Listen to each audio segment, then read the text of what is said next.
and they completely rehabbed a antique property and live there with their family and are super happy. It's a win-win. So if we can find the right sauce, I think it's terrific. So did they enter into a preservation restriction when they did that? They did. Yep, a very long-term one, and again, a much larger property, but you know, it's been fabulous for them, the Finn family down in Bradley Palmer. So I can chat with them if it's any kind of assistance. But I love the idea of it because I think that the costs are escalating to an unattainable point, and especially with sort of a nebulous use on our end. I love this idea. All right, well, hopefully by our next meeting, we'll have a proposal in hand and we can discuss it further. If any other questions come up, we can. What was the person that's interested in taking it on? What are they interested in doing? Using it for their business and potentially having a studio apartment upstairs. That's, you know, that's what he's thinking of right now. So it would be a commercial property, so there'll be some zoning changes as well.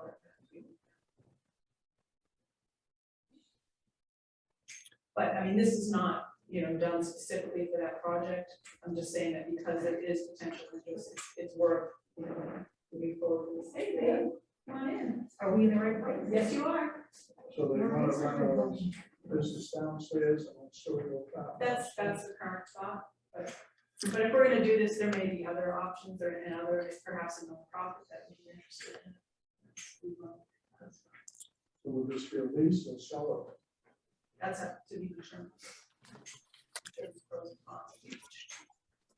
One of the challenges that you know, came up in the discussion on Monday, which actually has been on the table for a couple of years, is the whole issue of the septic and the tight tank.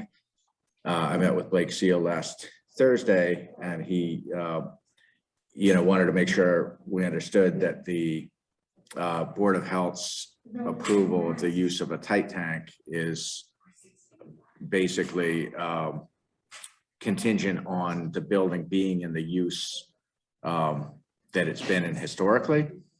And if there's a change of use, that affects, and Bob could elaborate on this, but if there's a change of use, my understanding is that limits what Board of Health can approve in terms of the use of a tight tank, because that's kind of like a last resort strategy.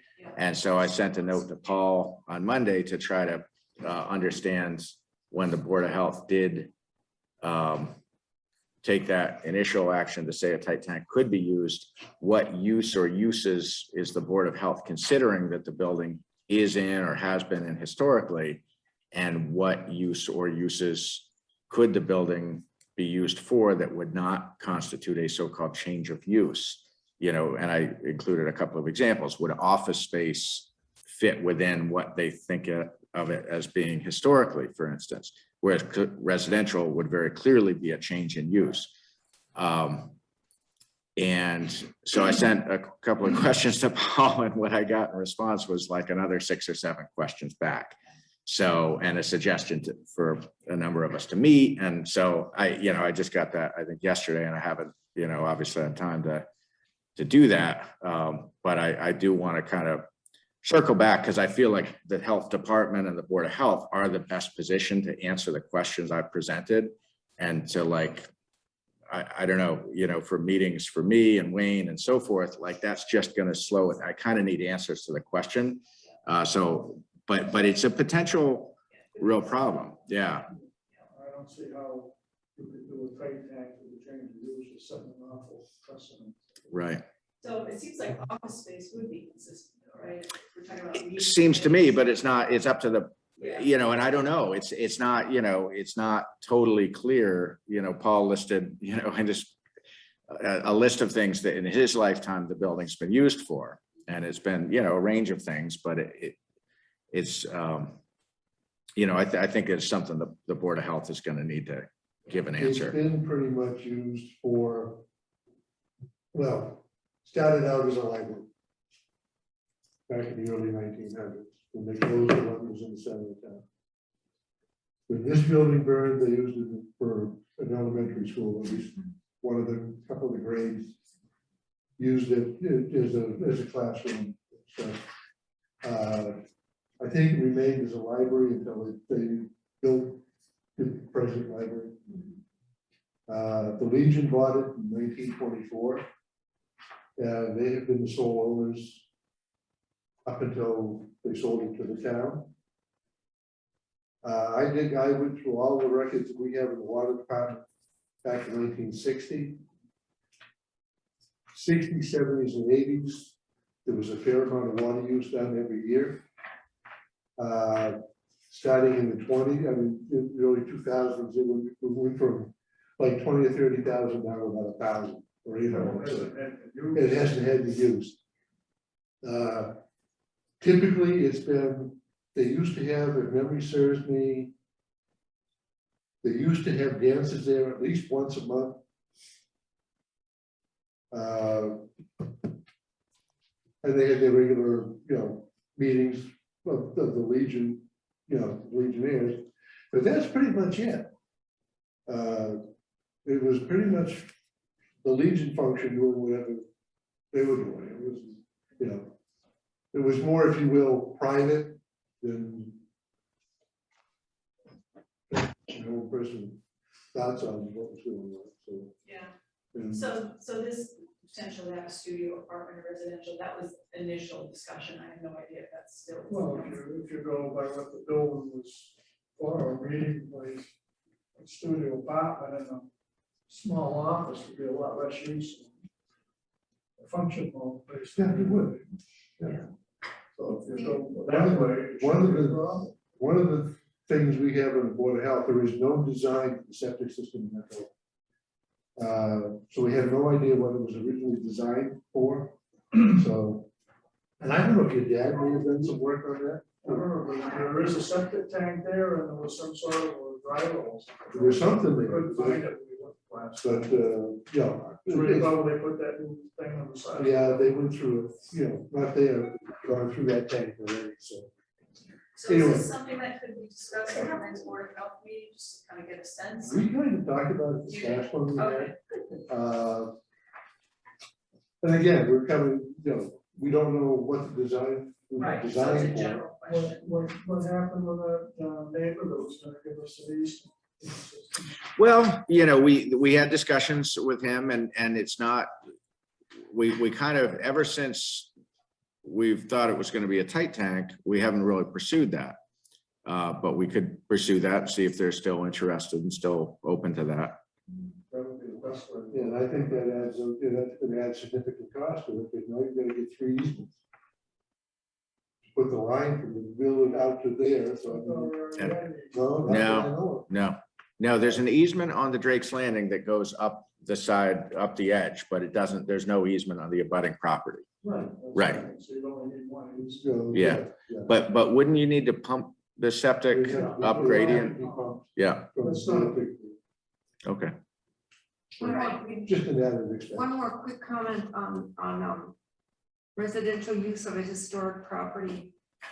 Historic New England does it all the time. They have overseers for their properties Oh, right. and they have apartments in those buildings. Okay. So it's done. There is a precedent. Yeah. Okay. Great. All right, well, we'll table this to the next meeting. Okay, so it's 8:04, so I move that we open the public hearing. Second. I'll second that. All in favor? Aye. Are you free voting? Aye. I can't hear what you're saying. I'm sorry. We're voting to open the public hearing. Oh, sure. I'm in favor of that. Okay. Aye. Favor. Great, all right. So I'm gonna read this legal notice, pardon me, to requirements. Notice is hereby given that the West Newbury Community Preservation Committee will hold a public informational hearing to solicit input from citizens regarding the development of the Community Preservation Plan. This plan will be used to guide the CPC's decision-making on Community Preservation Act project proposals. The public hearing is held pursuant to Mass General Law, Chapter 44B, Community Preservation Act, Section 5B1, regarding the needs, possibilities, and resources of the town relative to the act in the areas of community housing, historic preservation, open space and recreation. For more information, you can see the CPC page of the town's website. Residents are welcome to provide comment either at this meeting or by email to cpc@wnewbury.org. The hearing is held in person on Thursday, November 18th, 2021 at 8 p.m. in the first floor hearing room, Town Office Building, 381 Main Street, West Newbury, Mass. An option for remote participation has been included on the Zoom link on the posted agenda. So I see we have some public participants here. Just a review or perhaps information for you, the community preservation plan is drafted and updated, was drafted and it's updated annually. And the purpose of the plan is to outline for each of the 3 categories of community housing, historic preservation, and open space and recreation, what the resources are that we currently have, what the needs are, and then what our goals are to achieve the needs. So that's kind of the framework of the plan. So if any of you would like to comment or ask questions, we can start with that. Or any of the members you have thoughts about?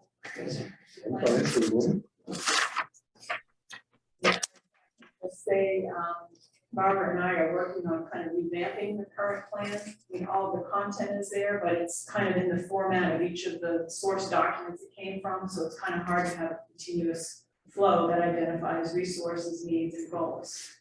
And so we're currently working on that. So there's going to be a little bit of formatting change and organizational change in the document. But really, what we want to do is identify what the resources and needs are. So if you have any input on what you think that should be, right? Or Patricia and Ann as the newer members, if you had any thoughts about maybe affordable or community housing. Ann, I know you're working on that section.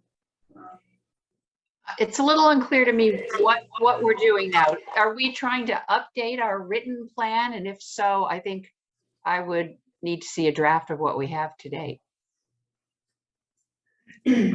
I mean, I sent Barbara some comments a couple of months ago to be incorporated, but it mainly had to do with updating data, you know, populations and numbers of units and things that had changed. I know she worked some with Leah to get that updated too.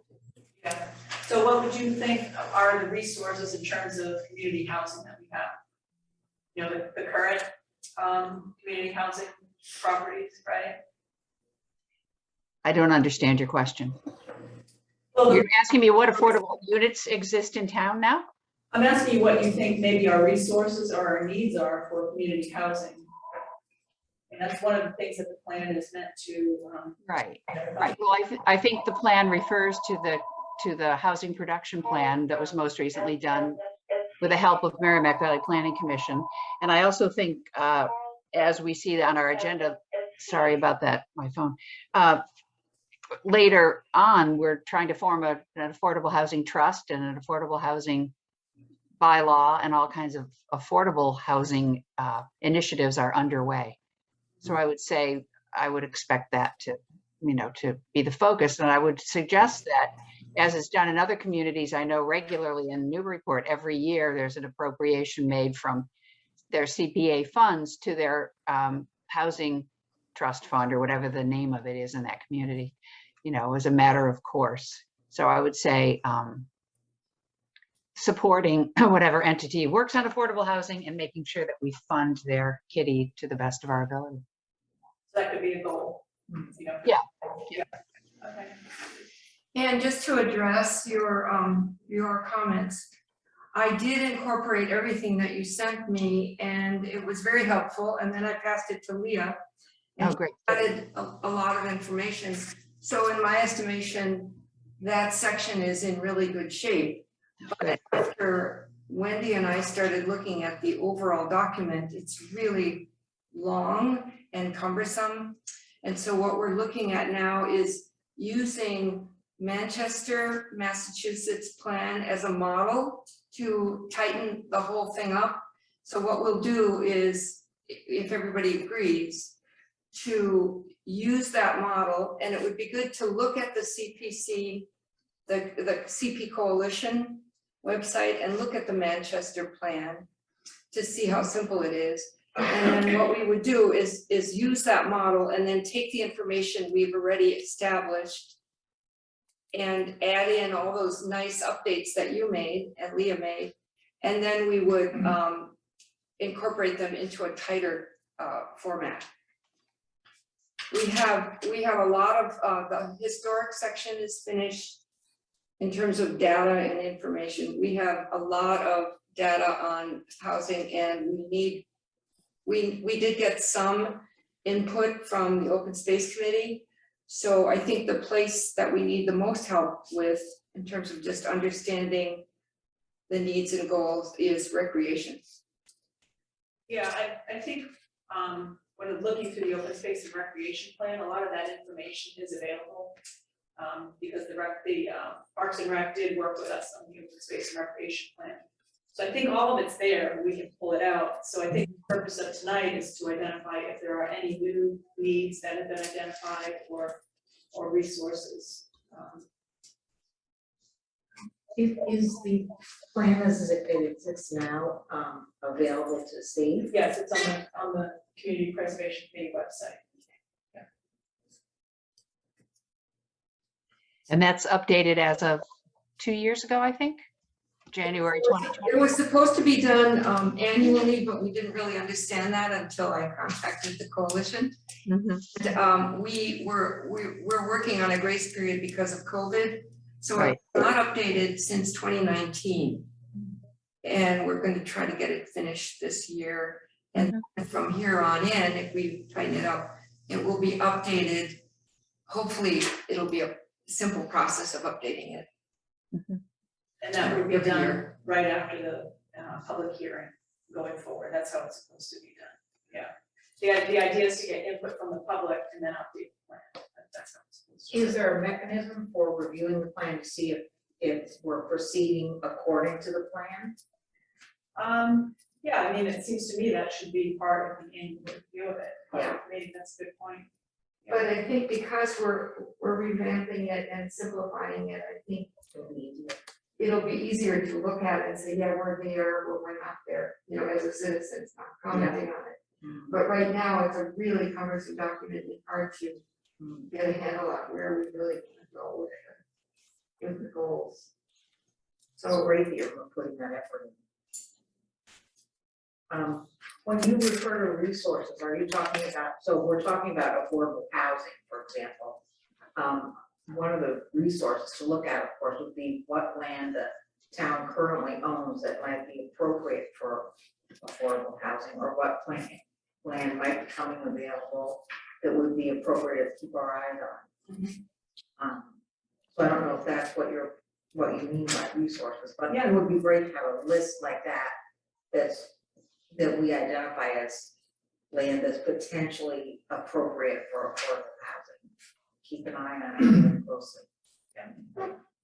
Yeah, I think that it's broader community housing is the topic under the Oh, CBA. right, yeah. But affordable housing is definitely a component of that. So I think the resources would be the current community housing properties we own in town. Right. But certainly public land that could be converted. So I think that's a good addition, Barbara. I think that would also be really good for the new trust, the housing trust that is being developed. That would be a really good mechanism to be used, because the housing trust would be able to move on. Right. Using land that's already owned by the town and or just. I think the housing section, from what I've read of other communities, I think the housing section is really focusing on creating moderate income housing and affordable housing, and to create some kind of diversity in costs, because especially in this community and as I said, in Manchester, the cost of housing is so prohibitive that it doesn't allow for anyone else to come in to rent or to buy at reasonable costs. And that seemed to be a real goal for all of the plans that I've looked at. To meet that, I think it's a 10% requirement, I guess, isn't it? And I don't think we're there. No, we're not, we're not close. Another goal that I would like to see included would be that the community housing as it currently exists or as we potentially build, that it be sustainable, that we might maybe consider putting solar panels on the roof or something like, just making sure that all the low flow shower heads are in, et cetera. Seems kind of silly not to pursue that kind of thing. And make that a priority of our community housing, that we care about its environmental impact.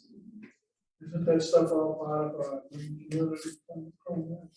Get a build the grid, don't you have to do all that stuff now? Build something. For a public building, I'm not sure how that applies for, for instance, like the local initiative units. I know they're subject to the, stretch energy code. So a lot of that may be applicable, but I don't know that.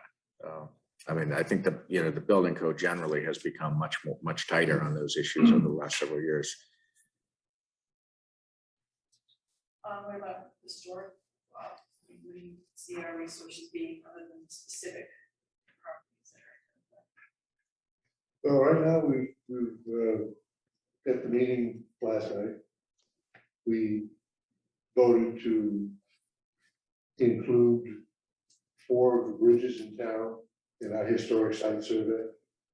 Ross Village Bridge, Curzon Mill, Middle Street, and Ryder Street. The name of, 4 of the ones we were thinking about. We have put most of the cemeteries, we put those on as historic entities, if you will. And I hate to say this, but I've been in touch with some of the 4 active cemeteries, and they want no part of the town involved. What did you say? Hmm? They don't want what? Approached all 4 of them. We talked to them about, they all, number one, every single one except Chase Street is running out of room fast. Oh, Second of all of the cemeteries have broken stones that are flat, and their records are a mess. And I just talked to him, I said, is there any way, would you be willing to sit down, talk with the Historic Commission, and possibly at least see where we could go and get maybe some CPA money to help fix up the cemeteries and do the records and all that kind of stuff. 2 or 3 of the guys I talked to were all in favor of it. A couple of the other ones, they made a couple of phone calls and said they want no part. So as far as I'm concerned, it's just me, they're on their own. so would you still identify that as a historic resource? It is a historic resource. So But maybe a need would be to evaluate what role the town would play. there's a huge need. Again, I'm getting off here, but there's a huge need to find another place for cemetery. Because the only one that has any room, and will have room for everybody's lifetime, is Chase Street. Everybody else is running out of room fast. This isn't gonna happen tomorrow, or maybe even next year, but I think within 5 years, they're gonna be out of space. Matter of fact, I think Bridge Street is the point where now there's only 4 open graves, and the rest of them are going to be cremations on family lots. So there are those issues facing not just the cemeteries, but the town of Worcester. So Can we go back to the bridges, or bridges to be included as for bridges? So if you do that, would that be under this existing survey phase 3, or is it gonna be a new? It would be under phase 3? Well, actually, be under the newest one coming up. You're gonna do another one? We're doing one. Okay, then the second question is, are those 4 bridges in good shape? Yes and no. That's a can of worms. Yes and no. Yes. Well, I mean, only in terms of historic preservation, because they could be renovated under CPC funds if they were Curzon Mill Road, Curzon Mill Bridge is pretty much, it's between the Western Virginia report. And that's a footbridge only, if I'm mistaken. That was all redone back. That was all done. Footbridge, only foot, Uh, strap. Rocks Village Bridge, that has been Yeah, that's, done, yeah. but it is historic in the fact that the stone pillars date to 1790. Yeah, How do you, so, how do you deem Rock Village, Curzon Mill Bridge, some of them went, like Rock Village Bridge, 3 towns on. We can do our own section. Abel's done theirs, Just in the middle of the river. pretty much. Theirs is designated. As far as I know, it is. so in your assessment of the 4 bridges in your new inventory, could you detail that, you know, the condition? Isn't that what the survey would do, is that? Yeah, But the surveys that you've done in the past haven't discussed condition for existing buildings. just for the buildings there. They have discussed the condition of the Yeah. buildings? Oh, okay. So maybe is that a need then to have another survey? Or a goal, maybe, to have a third? Yeah, well, I mean, we plan on doing Yeah. the other, actually, I think it's the 4th survey. Oh. Yeah, to finish it. It'll be through, yeah, it'll be the 4th. We want to include the bridges, yeah, some other stuff in it. So ostensibly the soldiers and sailors memorial building is a historic resource. Yes, it is. Right? I mean, I think that's what we're trying to get at, is to, you know, bullet by bullet, identify what our resources are.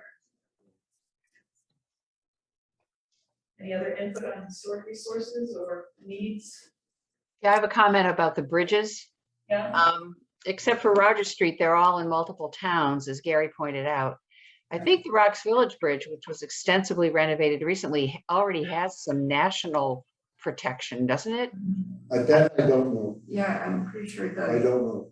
It just, you know, it was just one we had talked about. I think it's one of the remaining man-made or man-powered bridges. Yeah, yeah, I think it's protected in some way, and I don't know the details, but maybe that would be part of the survey, would document whatever other protections it already has.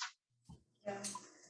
Yeah, Where do churches fit into the historic fabric of the town? I'm a parishioner at All Saints Episcopal Church, where we have 2 buildings that are all over a century old. And a few years back, we did seek some CPC funding, it did not meet with approval. But most of our surrounding towns have spent CPC funds on churches. And I would really like to see that addressed in the plan, going forward. And Eureka was spent a lot on the churches on the state. Right. I don't recall why that was deemed not eligible. Well, one selectman in particular felt that it crossed the bounds between Oh, church. churches Church and and state. I remember that when they came in for funds. Right. Yeah. Well, it is, obviously, Newbury and other towns have done it, so, so we'll include that in the plan, or just identify that as perhaps, or. That's one of those things where there is a lot of information on the coalition website about legal challenges to using such money for churches, and I'm sure lists of church projects that were successfully completed using CPA money. So that could be researched. The thing that's really important with CPC money is you can't do maintenance for any building. It has to be preservation, historic preservation. And so if it's in some way, if it can be described as preservation, it's different. You cannot use CPC money for maintenance of any sort. And that might be why it didn't apply, but I'm not sure. But it does, it often, those kinds of questions come, we ask the CPC coalition for advice on that, because those kinds of projects are a little bit tricky. But that's the break. It's not, you cannot use maintenance. You cannot do maintenance the CPC money. And the other thing, I think I remember reading with regard to expenditure of CPC funds on churches is, there has to be a public benefit to the expenditure of the funds. So that could be in the form of a historic preservation restriction, because that's something that could justify the expenditure of public funds, is that you now have a long-term restriction. So whether that's a steeple or a facade, so that may be something. And Anne gave good advice that it's a really complicated, I read up on it years ago, and but it's in the back of my head that you can do it if there's a public benefit that is proportional to the money that's spent, similar to a conservation restriction. You can't overspend relative to an appraisal. So whether that's a historic preservation restriction on the exterior facade, I think there are certain circumstances in which I know there are in which CPA funds can be used for that. But I believe they couldn't be used, for instance, for like interior work, because there's no public benefit. Whereas you can argue that like a steeple is part of the historic character, and that there's a tangible public benefit that comes from expending those funds. But how how that's done, how those decisions are made, Anne's right. It's very complicated, and you have to know what you're getting into. So. That's probably why the report spent is on Stevens. Mhm.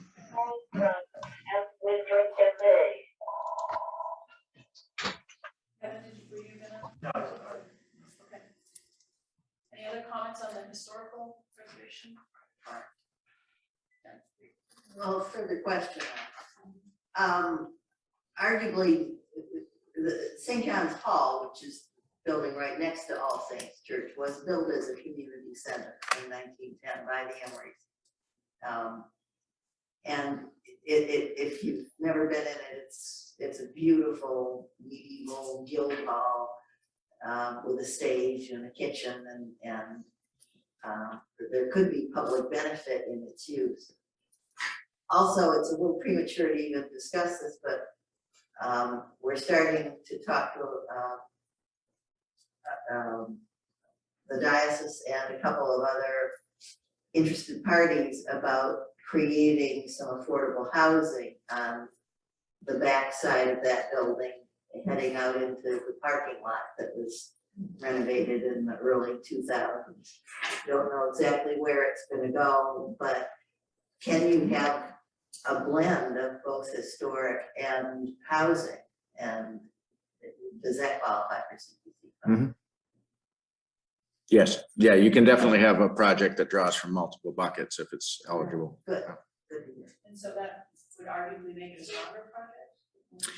Especially if it's addressing affordable housing, since that's, Yeah, I mean, it really comes down to, not obviously just this committee, it's ultimately town meeting that makes the decisions, but town meeting looks to this committee to bring forward proposals that are consistent with implementing the community's vision or community's plan. So I think, just like you said earlier, Wendy, there's a close correlation between getting the plan right and then having projects that serve to advance that. One of the things I know this committee's talked about in past years is, there's a little bit of a challenge, not insurmountable at all. It's just to be aware of that while the committee is approving the plan, the committee, for the most part, is, and maybe even at all, isn't initiating projects. So it's not like you're doing the plan and then you, the committee, are initiating these proposals. So that's why it's really important that the plan is an accurate reflection of the committee's objectives. The best way to do that's through, getting public input and writing it. Reflect that. But then making sure word gets out to those organizations or individuals who are actually going to bring forward the proposals that are consistent with the plan. So you guys are kind of like I don't know, judge and jury, but you're not the ones who are writing the proposals, so you want to create conditions where the proposals come in that are going to advance the plan.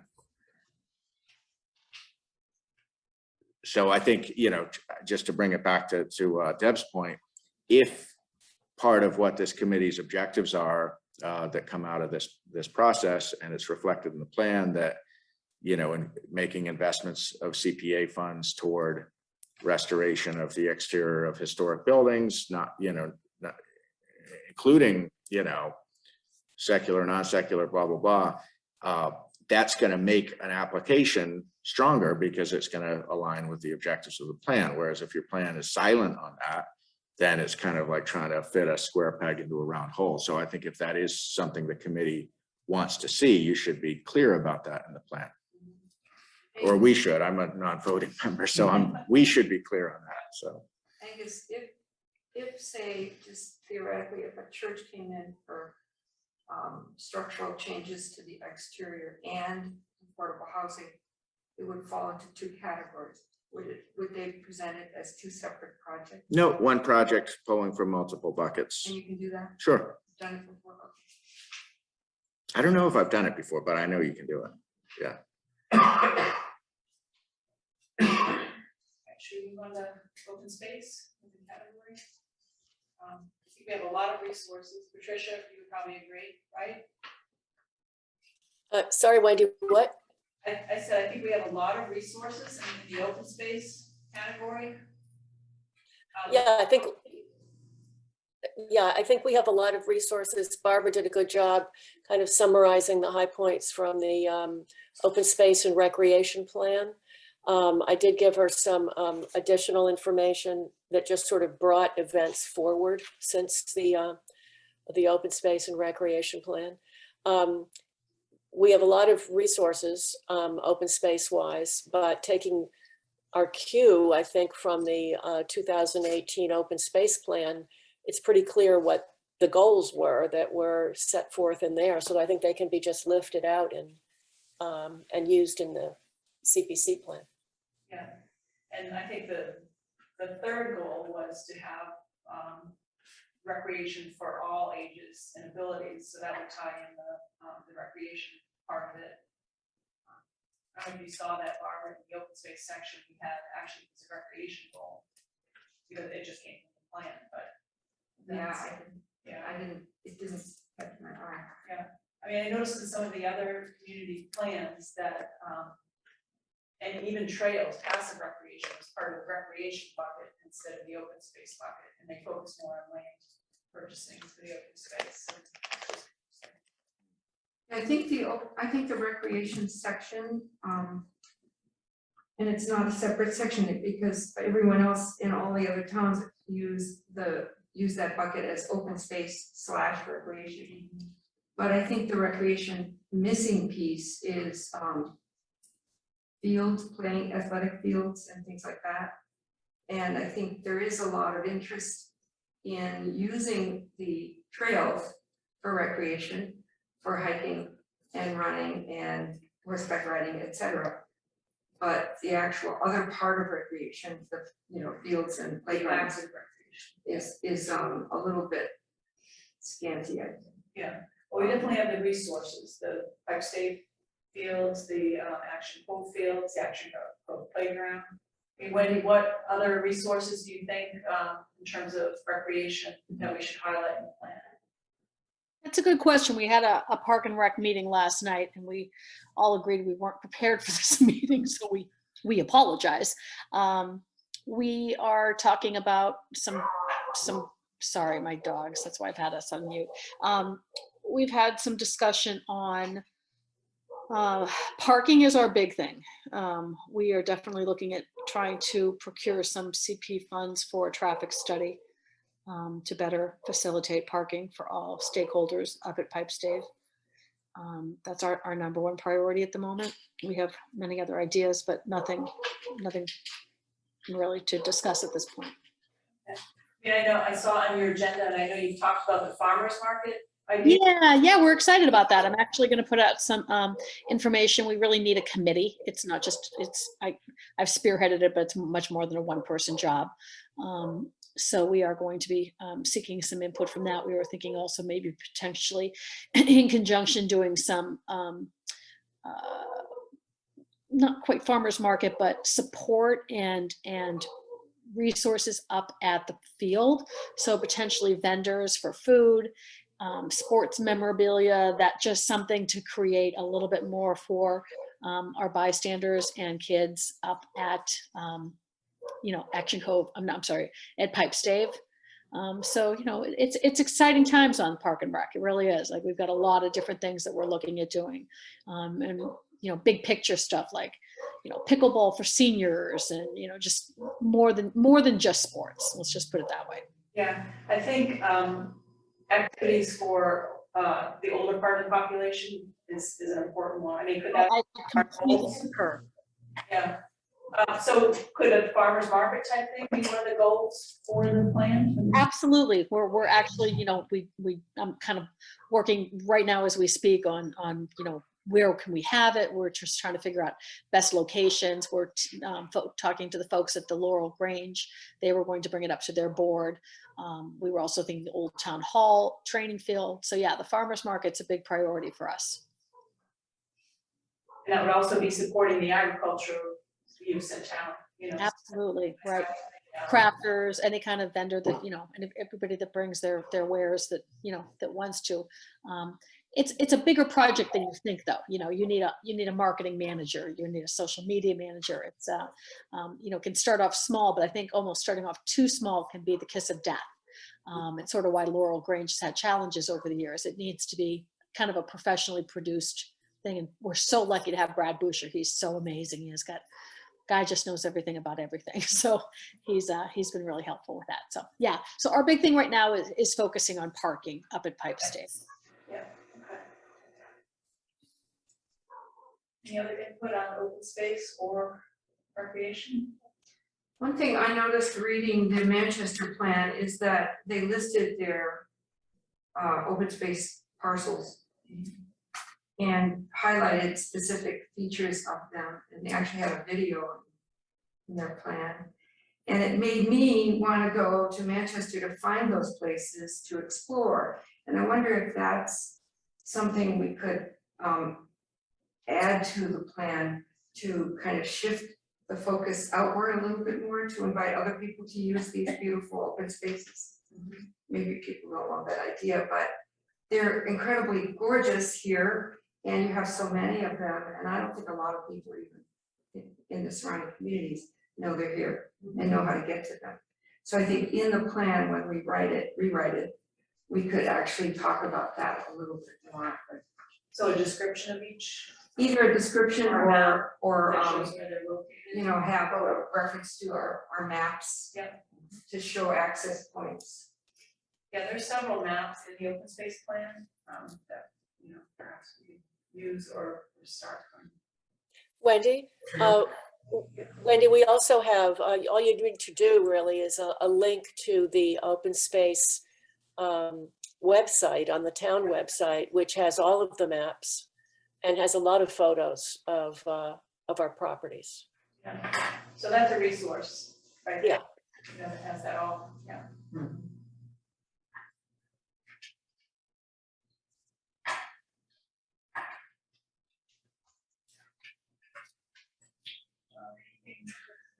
Else on those categories, or general thoughts about CPC operates, or have any of you had any experience with bringing projects forward to CPC? Good or bad? Experience, other than the church, yeah. The other thing that we're looking at doing is just revamping the applications to make it easier to fill out. I know that some of the ones that have been received, they're filled out electronically, like you only see the first two sentences. So, so we're trying to figure out a way to just make that more user friendly. Yeah, Wendy, I also seem to remember, it was obviously during COVID, but I think it was required that in the application process that we deliver paper applications and submit paper. And I believe Angus said it was waived by virtue of the COVID thing, but I'm not sure why that's still required in any case, COVID or not. Yeah, I totally agree. That's really a carryover. You know, that's how it was written years ago. And but to me, I mean, it's, you know, if we get it by email, we have, you know, all staff can print to a high volume copier. Like, there is no need, in my opinion, of why we would put that burden on the applicant. And many of the committee members may prefer to receive the applications only electronically anyway. So, so I think that's kind of a housekeeping thing, to get the form to reflect that we, you know, in my opinion, we shouldn't be requiring, I mean, maybe 2 hard copies, but maybe not even, maybe just electronic. That's fine. One. Well, I mean, you might, Print it though? well, we can't, you know, I we don't actually have a like- high volume color printer, but if it's that important, like with the soldiers and sailors, you know, I made the prints, I had them on this table, I collated all 8 copies. I mean, it took me a whole better part of a Sunday to do it, but I wanted the committee to receive the color and receive the fold out, you know, 11 by 17. And so I made that effort as the sponsor. You know, I guess you could do it that way, is you could say, you know, that electronic only is fine, but there's, you know, people shouldn't assume that there's going to be, you know, like if we just send it to the high volume black and white printer, it's not going to look as nice. Yeah, you So, don't get- and you can't always print the really large right, plans, etc. right. I actually would like to get one paper copy, because when I, It is good to have a nice signature, I guess. one So paper maybe we copy. could just say any copies other than standard black and white, you know, should be provided. I think that would be a great, yeah, I think that would make a lot of sense. No problem, we got this. Did you have any input, Gary?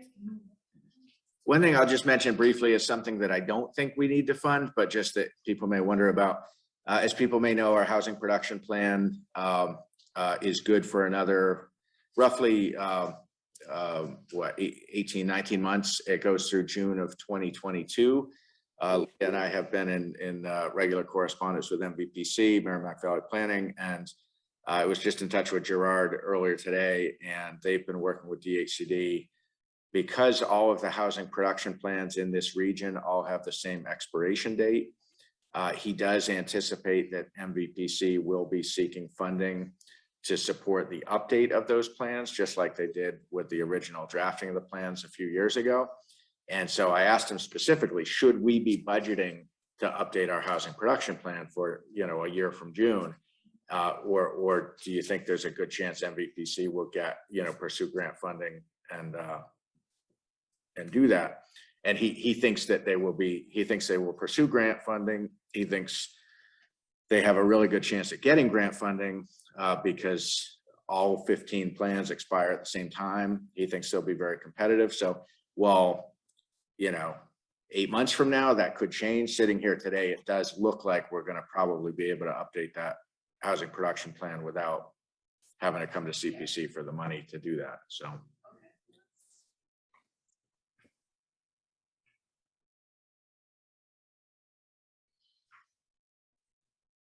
right, any other input before we close the public hearing?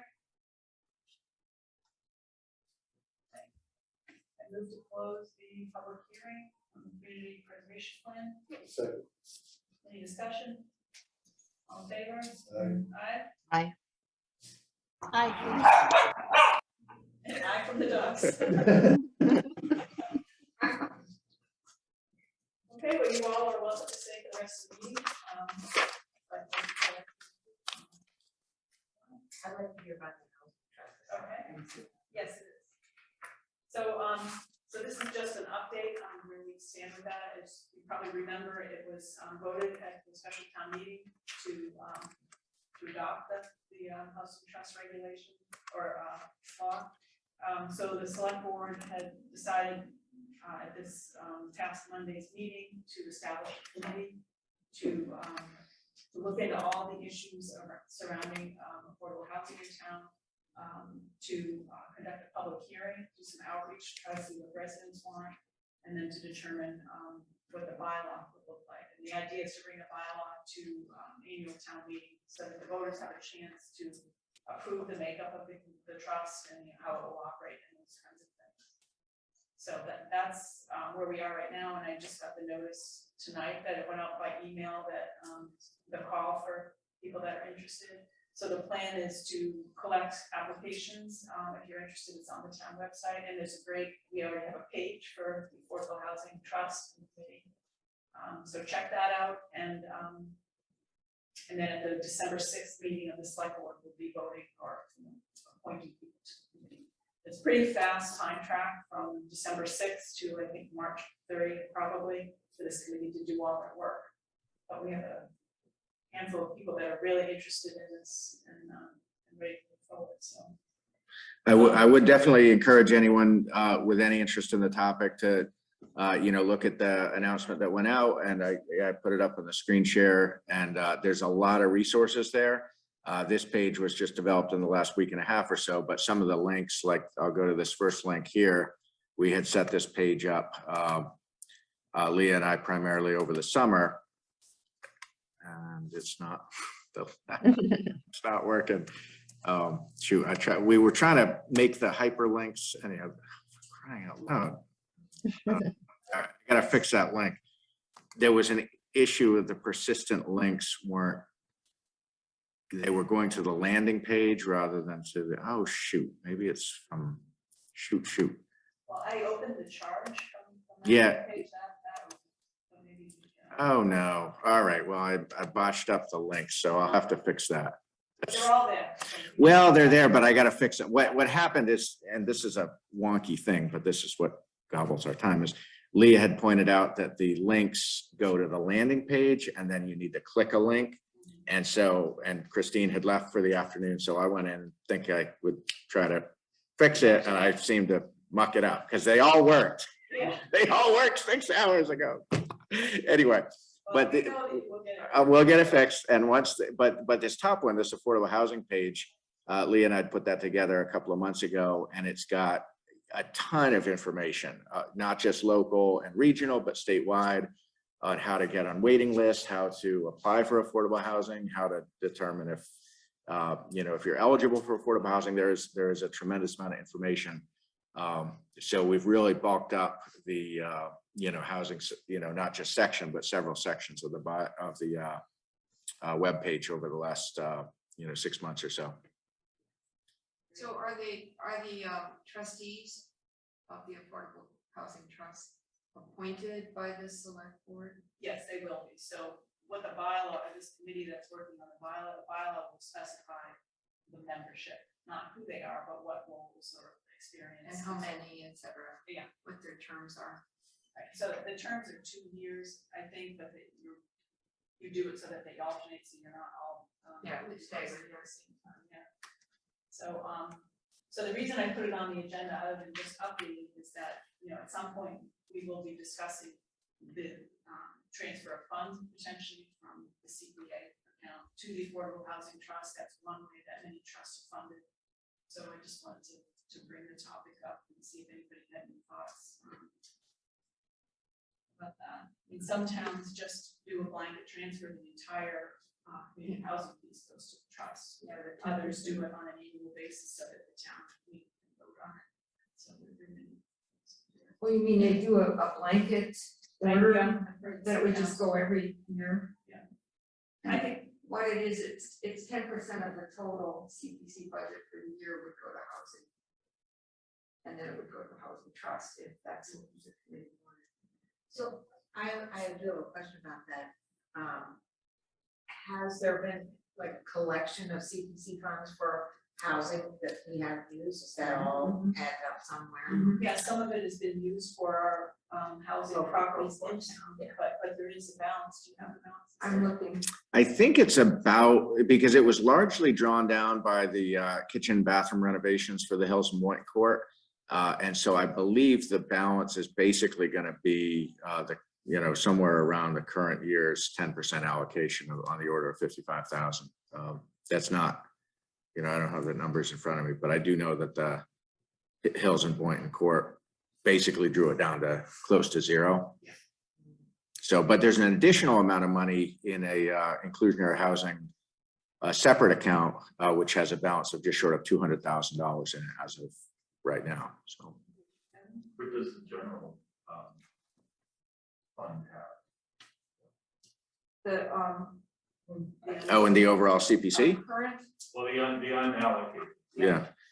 You can find, I can pull that up and tell you, because we update that for every town meeting booklet.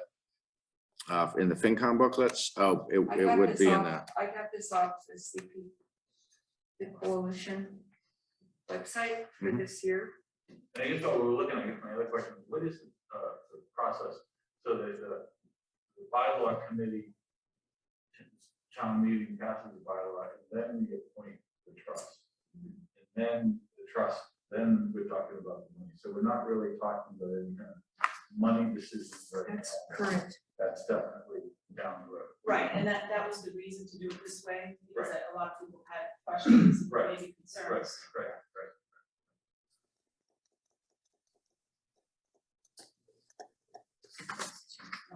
Yeah, so it's this, so this is from the FinCom booklet from May. And so this showed the balances, So 1,445,000. yeah, give her, yeah. Okay.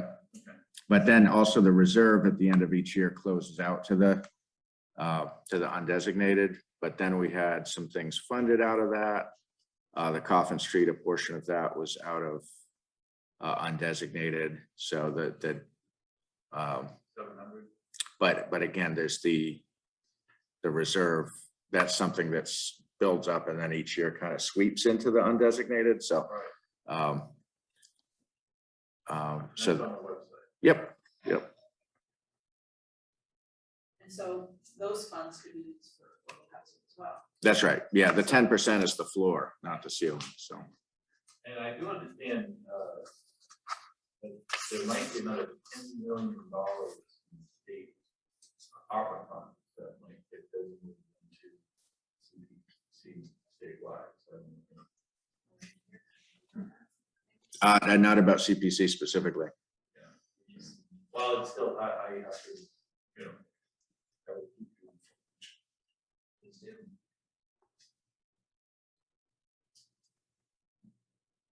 Okay. The next item is historic preservation matching grants. This was something that I saw on the CD Coalition website. So this 1772 Foundation is offering one-to-one matching grants of up to $10,000. And this is specifically for historic preservation of exteriors of buildings. I just want to bring this up in case there are any potential projects in town that we need to identify. You have to submit a letter of interest by December 1st. So won't be too quick, but that's not the actual application, just a letter of inquiry. So this probably or potentially could have been for the town hall renovation, that's windows and painting and stuff, but. So it's for town buildings. No, any historic. And this would be non-CPA money. Right. This would be just a separate grant directly to the party. To use it, wouldn't have to go through CPA. Okay, then the next thing is minutes. You don't want to stay for minutes, Kevin? That just. Come on. Well, thank you for coming. Appreciate it. Patricia, I realized that you did not get a copy of the minutes or the agenda. I'm sorry about that. No, I got the agenda, not the minutes, but I wasn't there anyway, so doesn't matter. Is it possible to screen share the minutes? I didn't print them out, but maybe not. I do, but I got to open up my email, which will just take a second. So I'll do Thank you. that.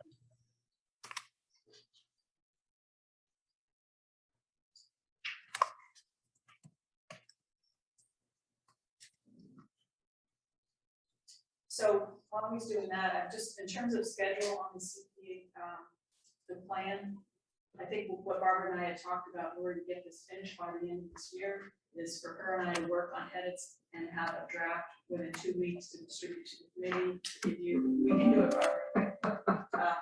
And then at the next meeting on December 16th, get final edits. The idea would be for individual edits to be sent back to Barbara before that. So we can vote on it. Just laying it out there, that's in play. Great. Thank you. So any edits on the first page?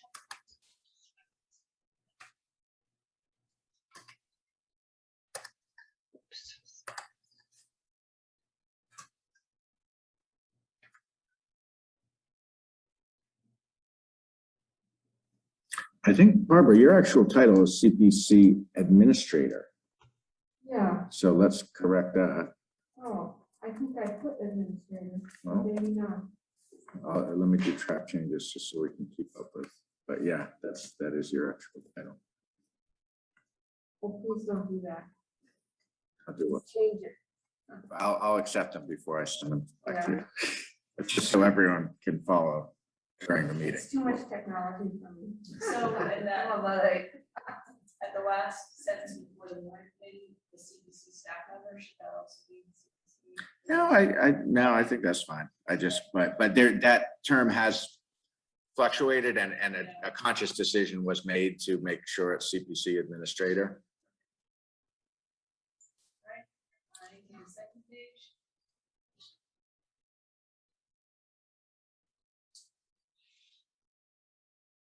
I mean, do we want to get into changing state to Commonwealth? That's kind of a pet peeve of mine. It bugs me when people call it a state. It's not. It is a Commonwealth. Go to a red line, just I'll accept them before. Let me just.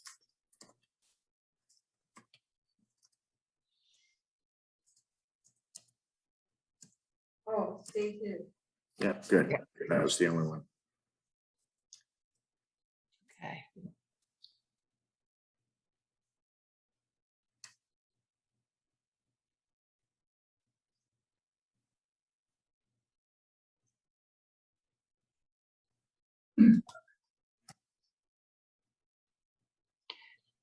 There's just a sort of a typo-ish thing there in under soldiers and sailors. What looks like the second and third paragraph is really a continuation of, in other words, Good. to Yeah. discuss this on Monday.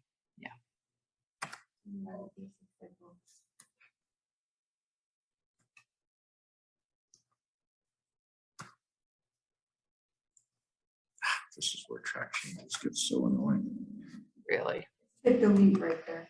Oh, I did. It didn't. You know what, we, Just fix it. I'll fix it What I'll do before is- we, I just highlighted it. I'll just copy and paste it.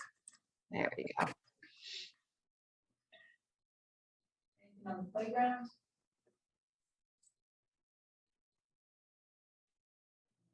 That's true.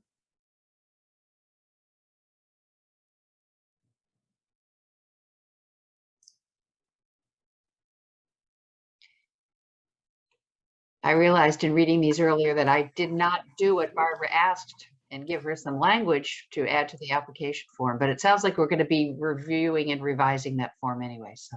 But that language would still be useful. Yes. Please send it. If you could, because it perfectly captured what we were talking about. Yeah, if only I could remember exactly what I said. I'll remind you, Ann, it was. Okay, it's okay. Yeah. If you've got it, if you've got it recorded, yeah. Okay.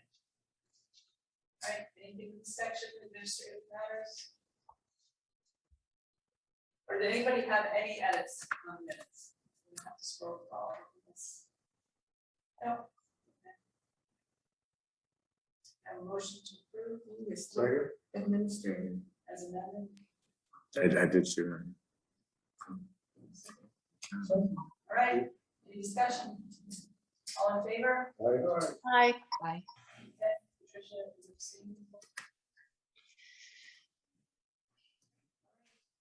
Administrative, correspondence, Nothing. nothing, administrative details?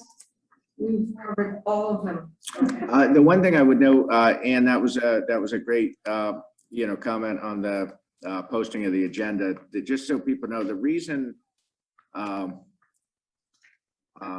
so, there's always this issue when we post the agenda of, is the link clickable or not? And if you just convert the agenda to Word or from Word to PDF and upload it, it will be clickable. I favor stamping it in, scanning it, uploading it that way, because then you have to post it, you have the town clerk stamp that it's the official agenda. And I have, on at least one occasion seen an agenda posted to the website, for a different committee that was different than the actual posted agenda. So it's just kind of a pet peeve of mine. That's why I always post the one that actually bears the town clerk stamp. Mhm. What that means, though, is that you then have to do the extra step of creating a hyperlink and putting it in, which I have the software to do. Not everyone has the software to do, but our new assistant town clerk does have the software. And so I know she made the change on this one, but going forward, we'll just have her build that into her workflow so that that happens. Because it's not the first time we've been questioned about why the link isn't clickable. People can just key in the meeting ID and passcode. You don't need the link, but it is a convenience. And so that's a good point. And so we'll make sure that that happens. Just for the record, when you check on select board agendas, they're all clickable because I take that extra step, but not everybody does that. So. Right. Okay. I just think in terms of public access, we should make it as simple as possible. Well, we do, but I just want you to understand there's no intent to deprive public access. Oh, I understand. No, that wasn't my intention. I just, Okay, I got all a right. call, Yeah. I got a call from a resident who was baffled about being able to attend the meeting. So. Yeah. I mean, we used to put the Zoom link right in the meeting calendar, and we stopped doing that because we got Zoom bombed, which was a horrible experience. And our IT person said that if the link is actually in your website, it's much more likely you're going to get Zoom bombed because there's these bots out there that will find these links. So that's why we stopped doing that. If you embed it within the agenda, it's not nearly as searchable. It's not going to come up in a search. So you're kind of insulated more from the Zoom bombing. Makes sense. Yeah, thank you for that, because I apologize for being late, but that's exactly why I was late, because I couldn't figure out how to, click the unclickable Zoom link. Okay, so yeah, well, I'll work with the staff person, and we'll make sure that gets done regularly or every time. Great. But yes, at least for the agendas that office posts, we are having the town clerk office post most of the agendas to the website. Some of the committees and commissions and boards, prefer to post to the web themselves. And that's fine if they prefer to do that.